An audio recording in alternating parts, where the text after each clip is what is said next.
Okay.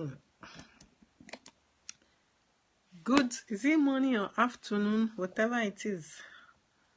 Okay, it's already afternoon. So good afternoon. My name is Bukola Oriola.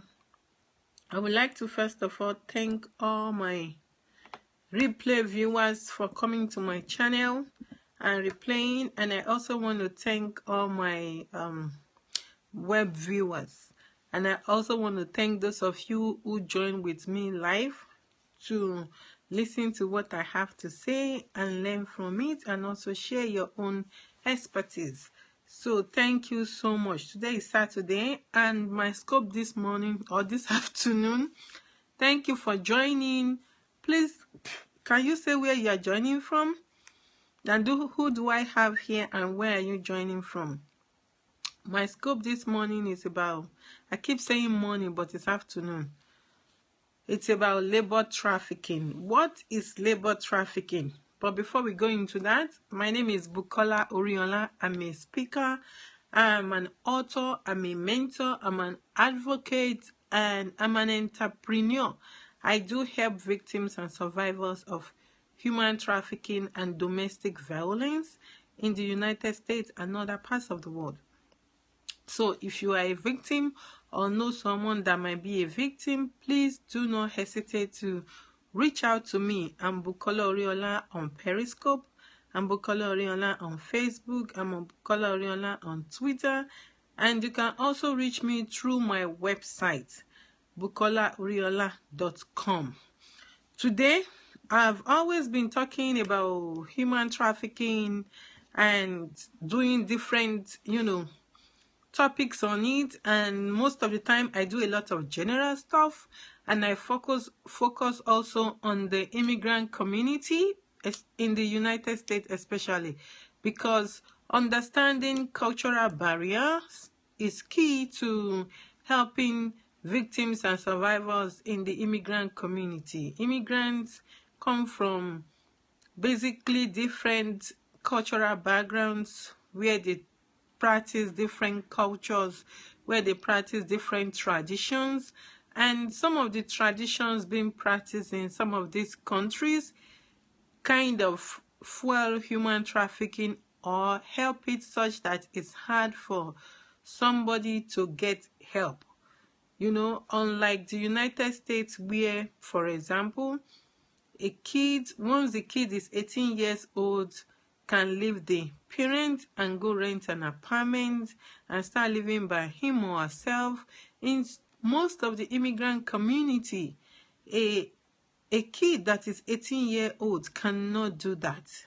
Even if the kid can afford to, the kid cannot do it because it is not their tradition. Thank you for joining. Please, if you have questions, feel free to ask me anytime, and please let me also know where you're joining from. It is, very, very difficult in some communities for an 18-year-old to leave the house and go rent his own apartment, even though that kid is living with his parents or her parents in the United States.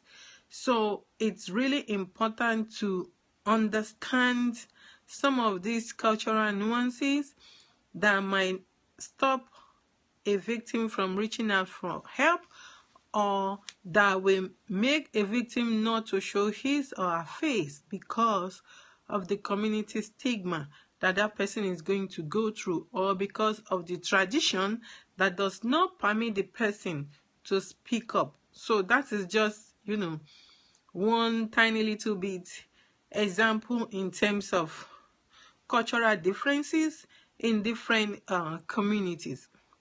But today my focus is on labor trafficking. So what is labor trafficking? According to the U.S. Department of Health and Human Services, and I'm reading from my screen, labor trafficking is the recruitment. So there is recruitment involved, or there might be recruitment involved. Is recruitment, harboring, transportation, provision, or obtaining of a person for labor or services through the use of fraud, force, or coercion for the purpose of subjection to involuntary servitude, peonage, debt bondage, or slavery. So let me break this definition down. Labor trafficking, in other words, is, for the layman to understand this, and for you to understand in case you come across somebody that might be a victim of labor trafficking. So from this definition, and this is the Trafficking Victim Protection Act. You can find the Trafficking Victim Protection Act online. It's on the Department of State's website. It's also on the Department of Health and Human Services website. I don't know why my nose always bugs me. So, you can get the Trafficking Victim Protection Act. There is a document that talks about the Trafficking Victim Protection Act. It was an act that came into place about 15 to 16 years ago, so it's pretty young. It's not even up to 18-year adult, so it kind of is still a minor, right? So you can find this document online. If you are doing research on human trafficking and you want to learn specifically about labor trafficking or more about labor trafficking. So, and it also includes sex trafficking. So it's not just labor, but I am specifically talking today about labor trafficking. So I was talking about the definition, recruitment, harboring, transportation, provision, or obtaining a person for force, for obtaining a person for labor or services through the use of force, fraud, or coercion. Thank you. Oh, Ruby Linka, thanks for joining. Hi, please, can you share your link, Ruby Linka, please? Ruby Linka, I will give a shout out to Ruby Linka. Ruby Linka is one of my sponsors. I talked about Ruby Linka, I think, was it last week or 2 weeks ago? It's a couple of days ago now that I talked about Ruby Linka sponsoring one of my scopes here. And you can order from their website, rubylinka.com, and you get 10% off if you order from Ruby Linka. They sell ladies shirts, so they're really fashionable shirts. So go to rubylinka.com and you have a coupon. The coupon code is owner. So going back to labor trafficking. So it's the recruitment, harboring, transportation, provision, or obtaining of a person for labor or services through the use of fraud, force, or coercion for the purpose of subjection to involuntary servitude, peonage, debt bondage, or slavery. So for you to recognize somebody that falls into this, category now that I've listed for you in terms of the definition of labor trafficking, if you are working, if you or somebody is working and you are not getting that money, that means you are being subjected to involuntary servitude. For example, now I want to go to colleges, I want to go to schools. So if you are in college, and specifically now I want to narrow down further to international students. Excuse me. So if you're an international student in college, and because you're an international student in the United States, you cannot get social security number, you can't get work authorization, you can work, however, on campus and be paid as a student. You can also get paid internship as a student. If your host family tells you to ask your employer, meaning the school, because if you're working, then you're a student worker and the school is your employer. Or if you are doing paid internship with an outside organization through the school, and the the host family tells you that you should give them your their own account number to do direct deposit of your work to that account number, you are in involuntary servitude, where you can't get that money.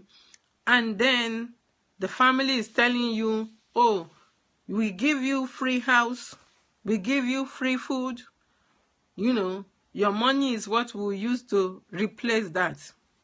That is a no-no. That is involuntary servitude right there. And it also sounds like debt bondage, and that is slavery. That is a no-no. So if you fall in this category or find someone that is going through this experience, please reach out for help. My name is Bukola Oriola, and human trafficking in persons number, the hotline is 1-888-373-7888. Or you can reach me through the Anyton story. The Anyton story you can reach through info@anyton.org. info@anyton.org. I see some people online. Please, can you help me type this information because I can't type? This is Periscope.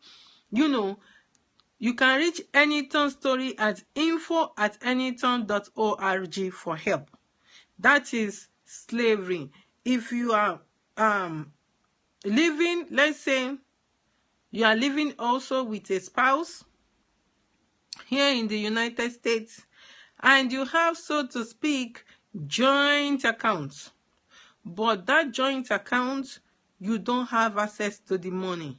You cannot go into that account and withdraw at will. Meanwhile, you are working and your money is being deposited into that account through direct deposit. Yet, you cannot withdraw at will from that account. You can't just go and buy even a sandwich, for example, from that account without taking permission. Or you can't have access to that account. That's your exploitation. That's exploitation of your labor, and that's involuntary servitude. That's debt. Where it may not necessarily fall into debt bondage, but that is fraud. That is involuntary servitude. You are being subjected to involuntary servitude, where you are working and somebody else is taking your money. Okay, another category. So you came to the United States, or you found someone who came to the United States through the seasonal workers program, and that person is working with the organization or with the employer or whoever it is, and that person is not being paid. Instead, the person's salary is being garnished, and the person is being told, you owe, for us to get you here, there is still more money you have to pay, and your salary is what we are using to repay the debt. That is debt bondage, and that is labor trafficking. So, and this, I do understand that there are U.S. citizens who are also victims of labor trafficking, but there are lots of people in the immigrant community who fall into this category easily, who are victims of labor trafficking in the United States, in all the different states in the United States. Whether it's being found, whether it's not being found, trust me, it's there. Excuse me. And especially in the family, sometimes it's even harder to recognize when it's happening in the family. Excuse me, I need to sneeze. Oh, I think excuse me.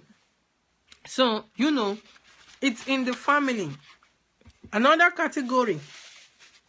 So, this also happens in the immigrant community. I need a drink. This also happens in the immigrant community. So, family reunification. So sometimes, people file for their parents and bring them here to the United States to live with them. And I do hear it all the time. People will say, oh, I just need to bring my mom to come and help me with the kids. I need to bring my dad to come and, stay with us and help us out. And those parents are locked up in the house. Those parents do not go out. All they do all day long is taking care of the kids. They can't go out at will. They can't do anything at will. They rely 100% on their adult children. That is labor trafficking. If your mom, in Nigeria, for example, parents like mom, let's say the mother-in-law or the wife's mom, when the wife give birth, they will go and take care of the baby and the mom, but it's always temporal. It's always like they go for a month or two, maximum 3 months. They're out of the place and go back to their village or their own house to go and continue with their daily life or their own activities. Unfortunately, when somebody comes to the US, because it's not a short distance, you're not coming from a place where you can just take the bus and go back. It makes it harder. And also in the US, the culture is really different.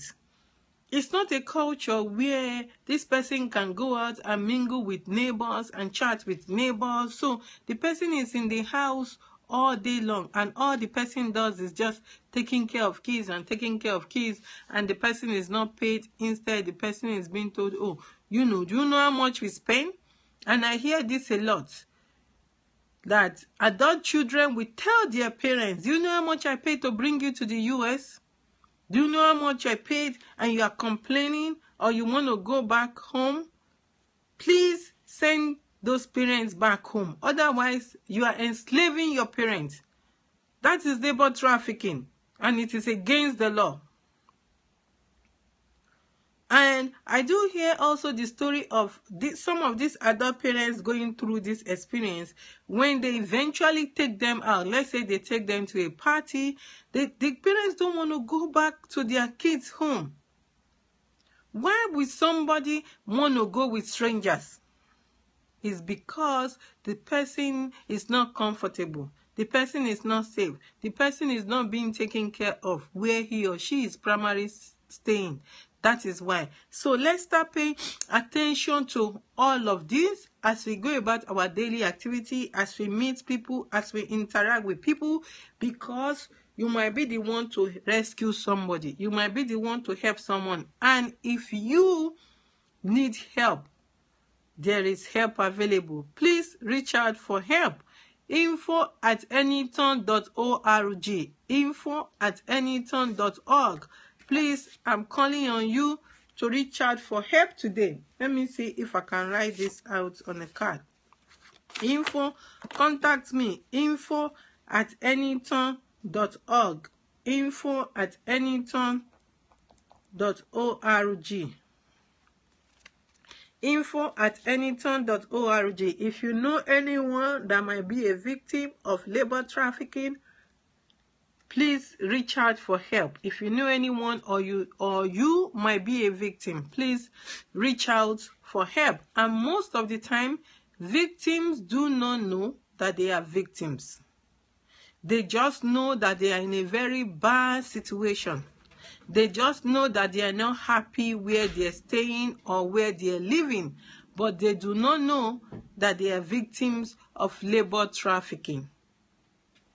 So I'm calling on you today to reach out for help in case you know someone that might be a victim. There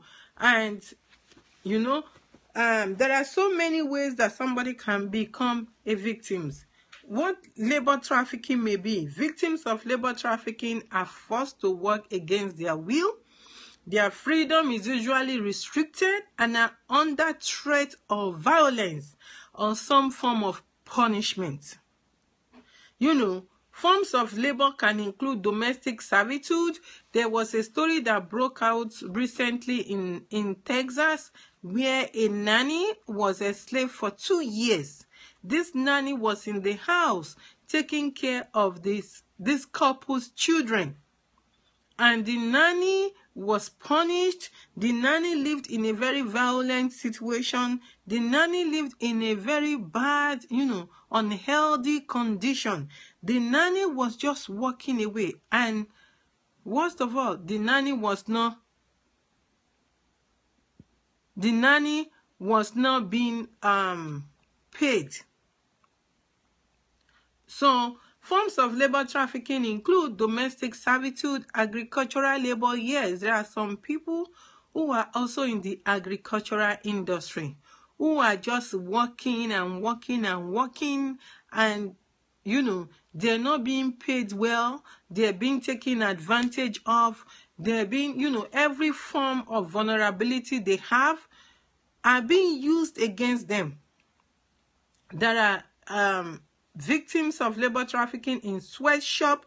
There are victims in factories,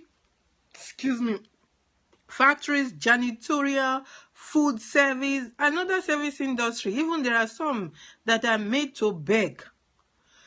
I was at a presentation recently, last Wednesday. So I was at the community talking about the U.S. Advisory Council on Human Trafficking, which I'm also a member.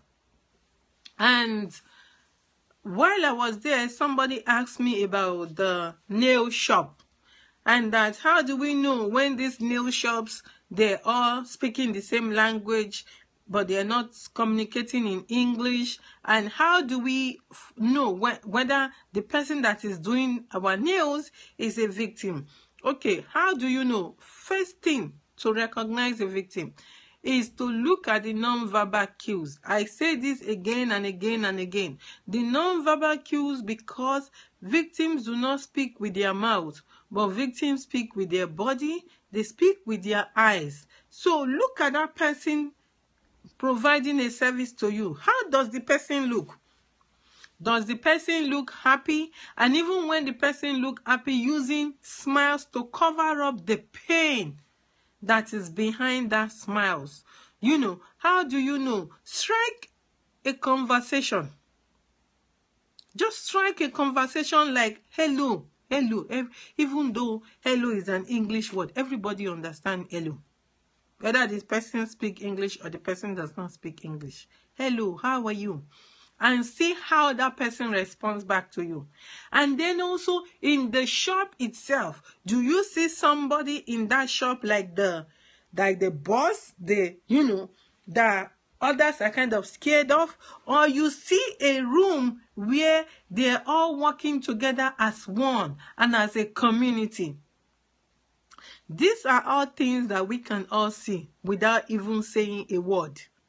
Just look at the interaction between, because when you get to the shop, can you even identify immediately who the boss is in that nail shop? And can you quickly identify how others are subjected or not? So those are clues for you to start looking out for when you go out to get services in some of these places. The same thing with braiding shop. Even the braiding shop, there might be just one person inside that shop working. You don't know whether that person is working and there is somebody else collecting that money. When you write a check, look to see who cashed the check. Which account did the check go to? And if you pay cash, who is collecting that cash? When you go to these places, strike a conversation. Strike a friendly conversation with the person that is providing you service. That is how you will begin to know. And if you suspect something the first time, go back again for another service and see what happens. Go back again, go back again to the same place. If you think something is not right, go back to the same place and try to find clues and give, and you can call law enforcement. You can call service providers in your community and say, hey, I was at this shop and these are my observations. And they will know how to go in and really investigate to find out whether the people there are being enslaved in labor trafficking. So, and what about those people in the houses that you don't even know that they are there? So, if you are a neighbor to somebody and your neighbor really comes out, or your neighbor is just it's a family, and you find out that one person doesn't always come out, or when the person comes out doesn't interact much, runs back in the house, just look for, there are those little clues that you will be finding if you pay attention in your community. Excuse me. So, statistics of labor trafficking. According to the International Labour Organization, there are over 14 million people trapped in forced labor industries around the world. And did you hear the trending news lately about President Obama putting a ban on labor-produced, human trafficking, actually labor trafficking produced goods? So now there is a ban on products coming from places where they use, they exploited people to make the product. For example, there is the one about the crayfish industry or the shrimp industry, where these workers are taken into the deep sea to go and harvest shrimp, and they are there for days. They're just walking away, and they're being paid little or nothing, and they cannot escape because, of course, they're in the middle of the sea. So if they try to escape, they're either going into the belly of a fish or drowning and dying right there and rotting there in the middle of the sea. So I'm so happy that there is, that ban now, and hopefully that will start making, all the big companies out there to be making sure that their organizations are not exploiting a fellow human being. So start paying attention. And there are illegal profit made from the use of forced labor in the private economy worldwide, amounting to over 150 billion per year. And that's why you will hear quotes that says that human trafficking is a 150 billion industry. That 150 billion industry is not just from sex trafficking. No, this one now is quoting labor. And that's how we get that billion-dollar industry. It's not billion-dollar from sex trafficking. It's billion-dollar from labor trafficking. And then 9 billion is generated in agriculture, forestry, and fishing. So it's really important for us to start understanding this and knowing that there are so many people around the world who are being trafficked for their labor and is making a lot of money. And do you know that you yourself, you are buying some of these goods without even knowing? So the earlier we talk about it, and the more we talk about it and get educated about it, the more we all need to jump on board and start fighting labor trafficking around the world. Fighting labor trafficking in your own neighborhood and around the world. And in the United States now, coming down to the United States, according to Polaris Project in 2014, they found out that there was a survey, survey of law enforcement, prosecutors, and service providers in 60 counties across the United States. And they found out that, 44% of law enforcement investigators and 50% of prosecutors reported their states either did not have a legislation or they were not aware of labor trafficking. How is it that we are not aware of labor trafficking?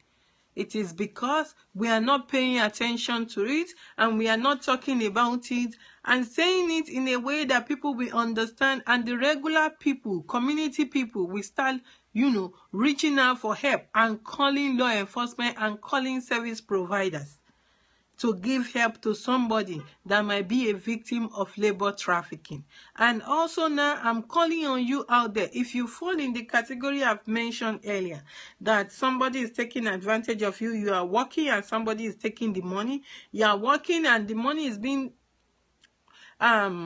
deposited in an account as direct deposit, and you do not have access to that account, or you cannot spend from that account, whether you are married to the person that has that account, or you know that person as a mother or a father or a neighbor or a friend, reach out for help today, because help is available to you. And especially if you're also an international student and this is happening to you, reach out for help, because you are being taken advantage of and your labor is being exploited. If you are also working for an employer and the employer is garnishing your pay in the name of you are paying debt, then you are a labor traffic victim. You need to reach out for help.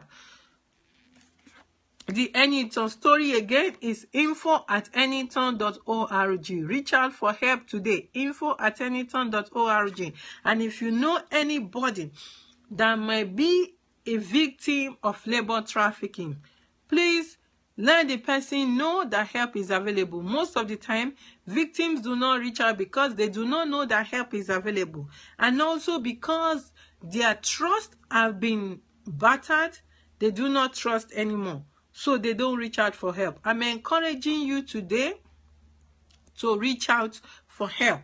And some of the ways in which people become victims of labor trafficking include, but are not limited to, because there are so many ways that somebody can become a victim of labor trafficking. And these are some of the ways. Unequal women's status in the community. So like I told you earlier about cultural differences. In some communities, women do not have the same status as men.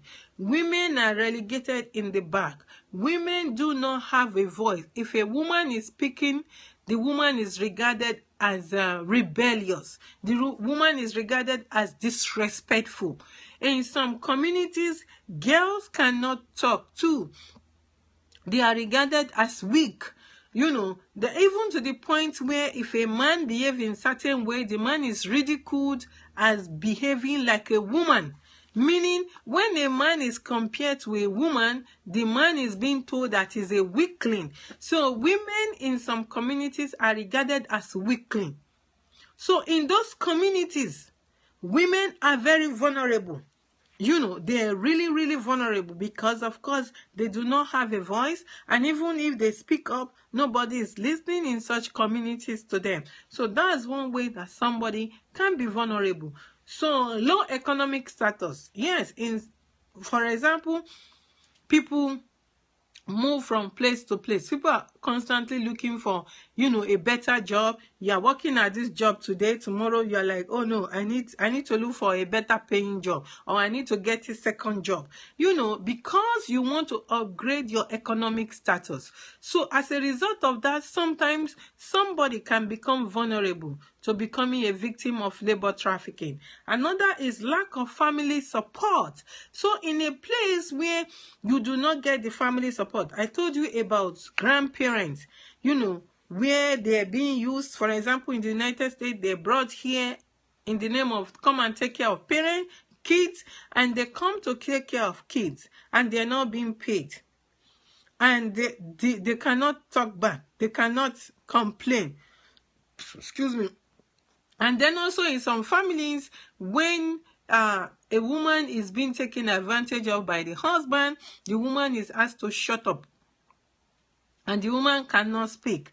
The woman cannot say what exactly is going on. So in that situation, or it could even be a child, in that situation where somebody cannot stand up to speak, somebody doesn't have the family, the immediate family support, That is another vulnerability for somebody to become a victim of labor trafficking.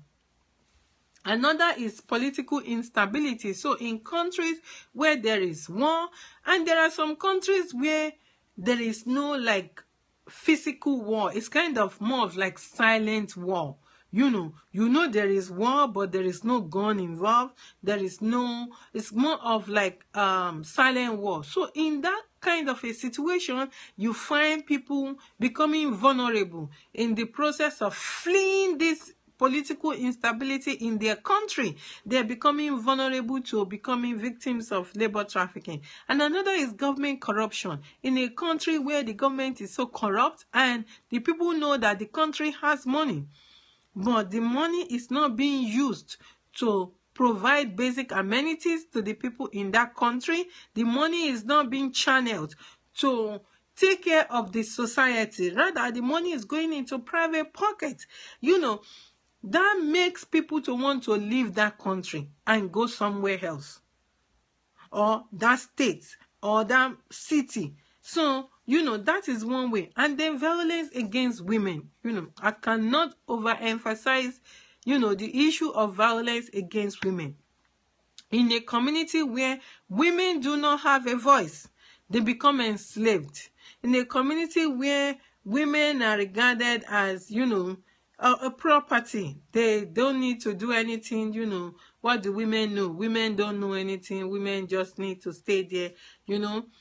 That is a vulnerability to becoming a victim of labor trafficking. So now I'm going into the myths about labor trafficking. What are some of the myths about labor trafficking that is out there? Sorry, my nose keep bugging me. I don't know why. So what are the myths about labor trafficking? One myth is that only women and girls are labor trafficked. That is not true. The fact is that labor trafficking victims include women, men, boys, and girls. So anybody can become a victim of labor trafficking, regardless whether you're a man or a woman, a boy or a girl. Another myth is that labor trafficking victims in the US are only foreigners. So in the United States, there are victims of labor trafficking who are also US citizens. There was a news report some time ago about some, men who were exploited. I think it happened in, I'm not sure whether Florida or something like that, where these men were taken to, I think it was a farm industry or something like that, and they were walking away. And guess what too? The recruiters took advantage of their weakness. They knew that these people are like drug addicts. These people, want dope. And guess what they did? That was what they used. And when it's time, they don't pay them. Instead, they give them little amount and say, hey, they keep serving them, this dope and those kind of things while they were working. And when the day is done, they tell them, oh, now, this, all the stuff you've given you is this amount. And then they don't get paid at the end of the day.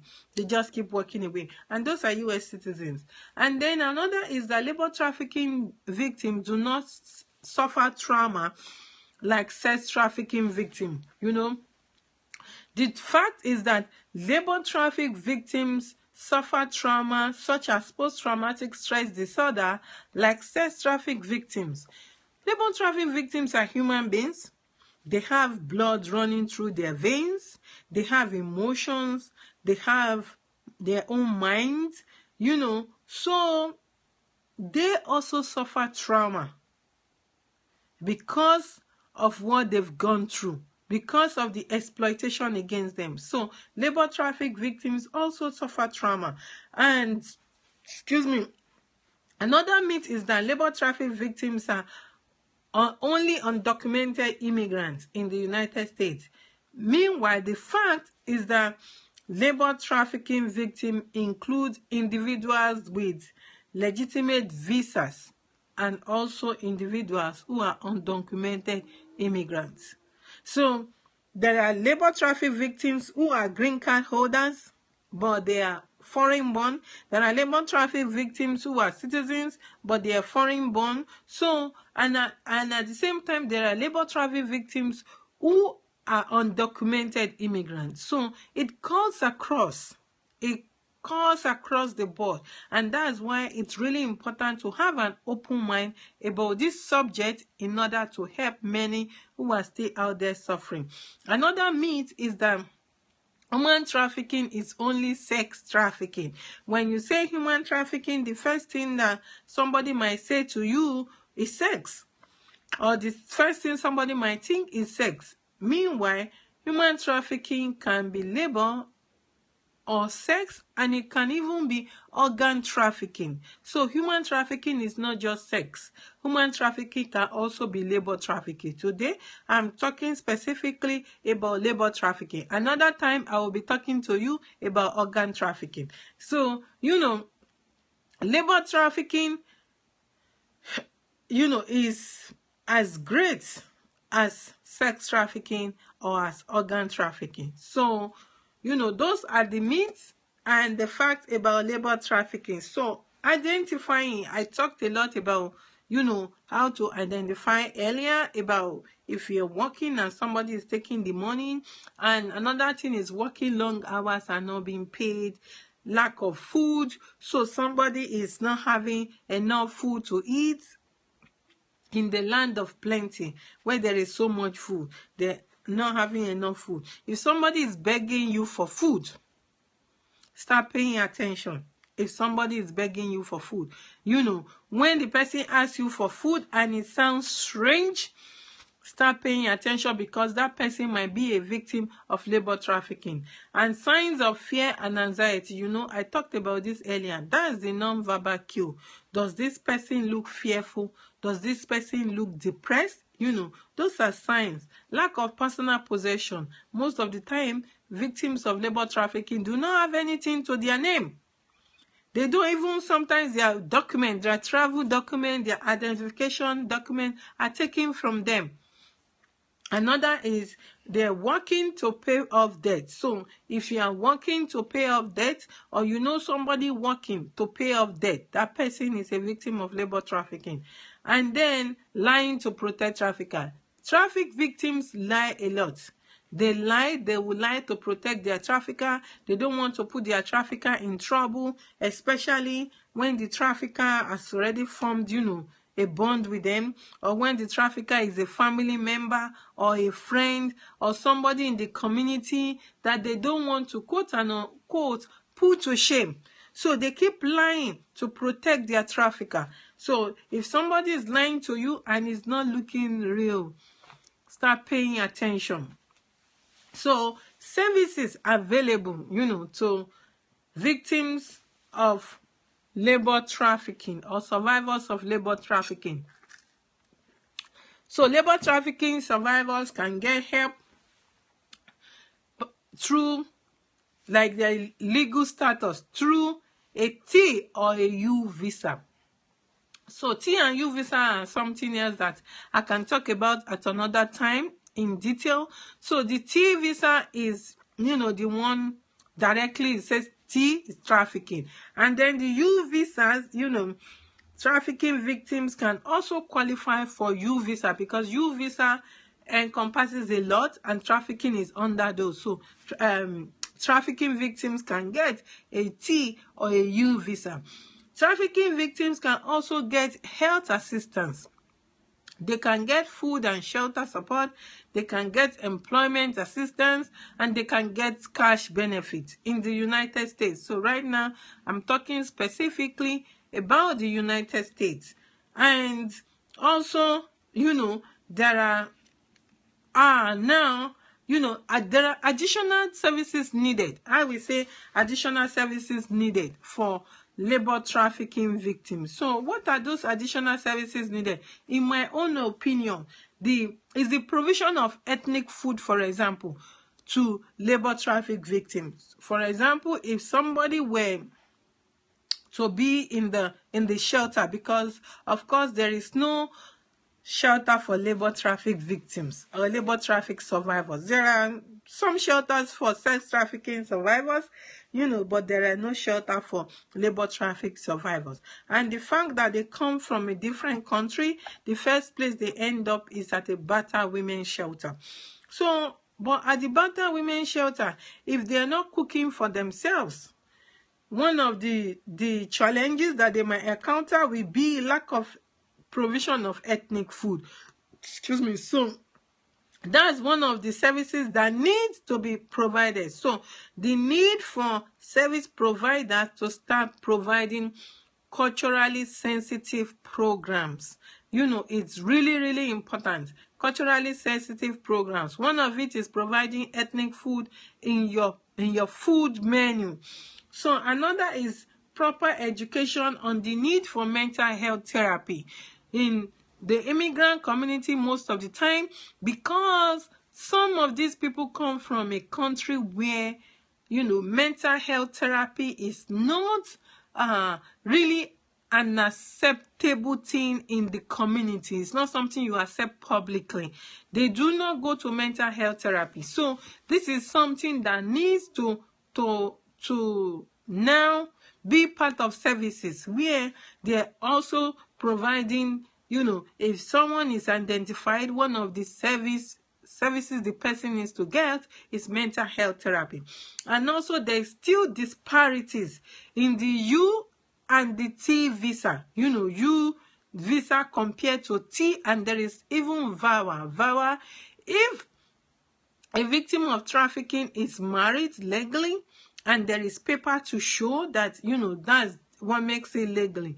If paper is shown in the United States that there is a marriage certificate, then the person will just file VAWA visa for the person to just document the person as domestic violence and file VAWA. It's when the person doesn't have, the certificate of marriage to prove marriage to the person, if the person were to be married, that's when they go with U or T visa, or go with both. So, and there is still disparities in those visas. For example, if you get VAWA, you get, prima facie, and you get a lot of benefits right away. If you get T visa, you get benefits. If you get U visa, you have limited benefits. So there is still a lot of disparity, and with this one, I'm calling on the US government to start looking into that.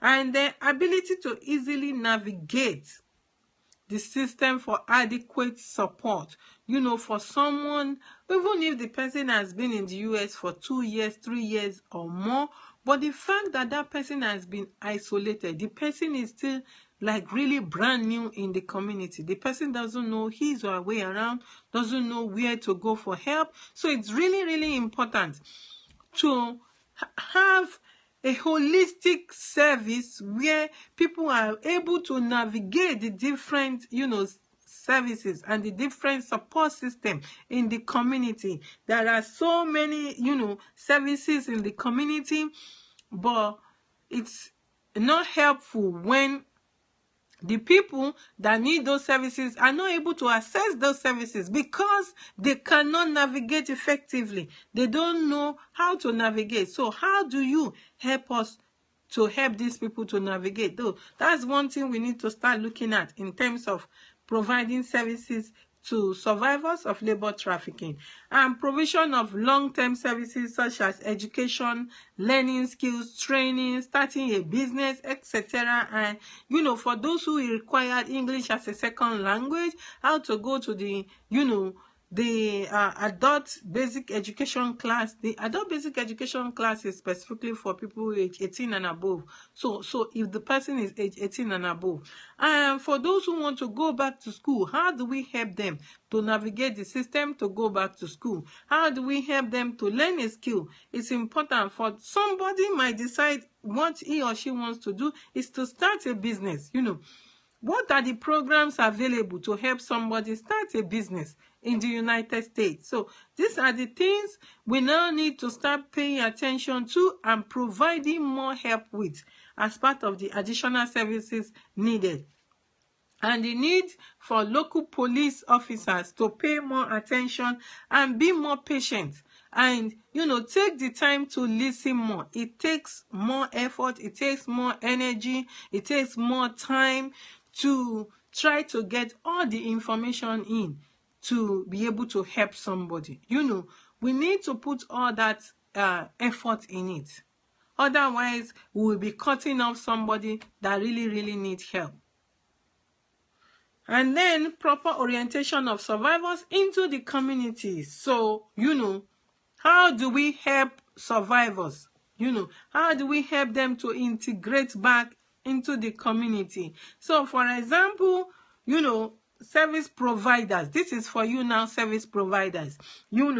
Thank you, you give boss tokens. Let's say one of your clients need to go to meet an immigration lawyer, for example. Don't just give your client a bus token and let the person put the person on the bus to go across cities.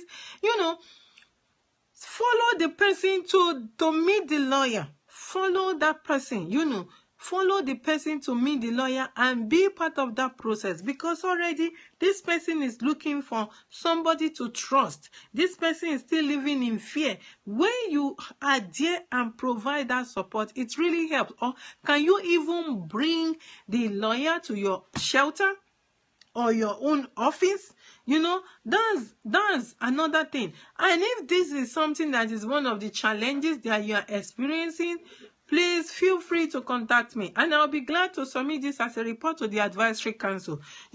Because it's really important when we are providing services to really give that support to the survivors. And then, like I said earlier, there is no shelter for labor traffic victims. So we can start looking at that and start thinking, how can we provide effective shelters? Once we are able to identify that this person is a victim of labor trafficking, how can we provide a shelter for them? Or if we are not providing a direct shelter, how can we provide a transitional housing, for them?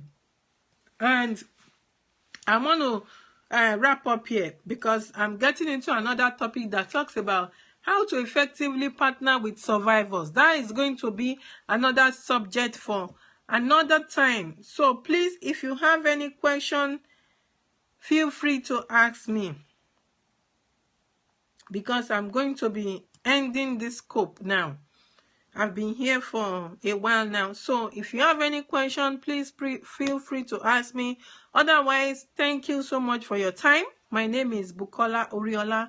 I'm a speaker, a mentor, an author, an advocate, an entrepreneur, and I help victims and survivors of human trafficking, whether it's labor or sex and organ. And I also help women start their businesses. So if you want to start a business and you don't know what to do or how to go about it, please feel free to contact me.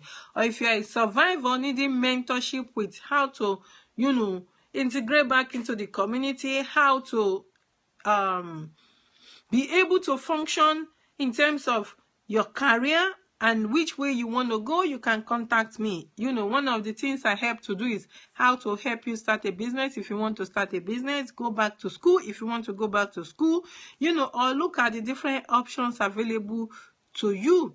And one of the trainings I'm doing right now for survivors and those of you out there is how to blog and make money blogging, and how to start it with $0 down. You can get this on my website, and now I made a cheat sheet for that. The cheat sheet is on my website and is also on All Things Bukola Oriola. So if you fill the form, you will get a copy of that free cheat sheet for you to start your own blog.